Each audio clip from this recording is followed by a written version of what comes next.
14 फरवरी 2019 ये सिर्फ एक तारीख नहीं है। इस तारीख को ही देश ने अपने अनमोल रतन खोए थे। जम्मू कश्मीर के अवंतीपुर में जैश ए मोहम्मद के आतंकवादियों ने सीआरपीएफ के काफिले पर कायराना हमला किया, जिसमें हमारे 40 वीर जवान शहीद हो गए। ये सिर्फ शहीदों की शहादत नहीं थी, ये पूरे देश के आत्मसम्मान पर किया गया हमला था। श्रीनगर नेशनल हाईवे से जवानों का काफिला गुजर रहा था। 60 से ज्यादा गाड़ियां, 2547 से अधिक जवान। देखने में सब रोज की तरह ही लग रहा था, पर कोई नहीं जानता था कि कुछ ही पलों में इतिहास का सबसे दर्दनाक पन्ना लिखा जाएगा। एक आम सी दिखने वाली गाड़ी जवानों के काफिले के पास से गुजरती है और कुछ ही समय बाद एक जबरदस्त धमाका होता है। ये धमाका इतना बड़ा था कि पूरी घाटी में धमाके की गूंज सुनाई पड़ी। देखते ही देखते हर जगह धुआं धुआं हो गया। चीख पुकार मच गई। 20 जवानों ने तो मौके पर ही अपनी जान गंवा दी।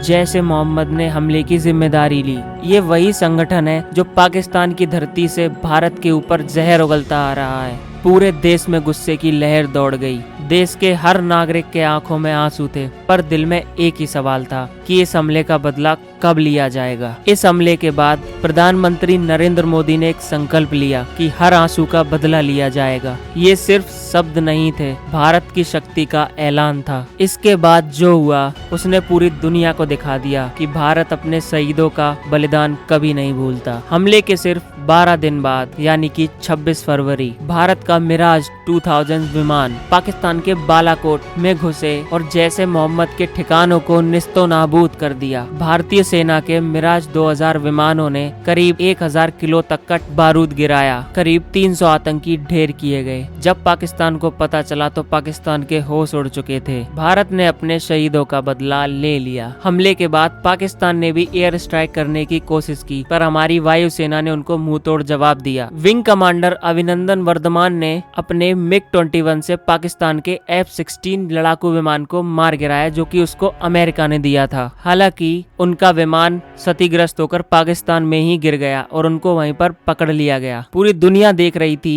कि पाकिस्तान हमारे सोल्जर के साथ क्या करता है, पर भारत की कूटनीति इतनी ज्यादा जबरदस्त थी कि पाकिस्तान को घुटने टेकने पड़े। 3 दिन बाद अभिनंदन को भारत भेजना पड़ा। ये हमारे भारत के शक्ति का प्रदर्शन था। आज 6 साल बीत चुके हैं, पर पुलवामा के अभी तक जख्म भरे नहीं हैं। उन 40 परिवारों के लिए 14 फरवरी वही दर्द लेकर आती है। वो तो शहीद हो गए, पर उनके बलिदान ने देश को एकजुट कर दिया। आज जब हम पुलवामा के उन वीरों को याद कर रहे हैं, तो हमें ये भी याद रखना होगा कि हमारा कर्तव्य है कि उनके बलिदान को व्यर्थ ना जाने दें। हमें हमेशा एकता बनाए रखनी होगी और हमेशा सतर्क रहना होगा। और सबसे जरूरी हमें ये सुनिश्चित करना होगा कि जो हुआ वो आगे कभी ना हो। Thank you for watching.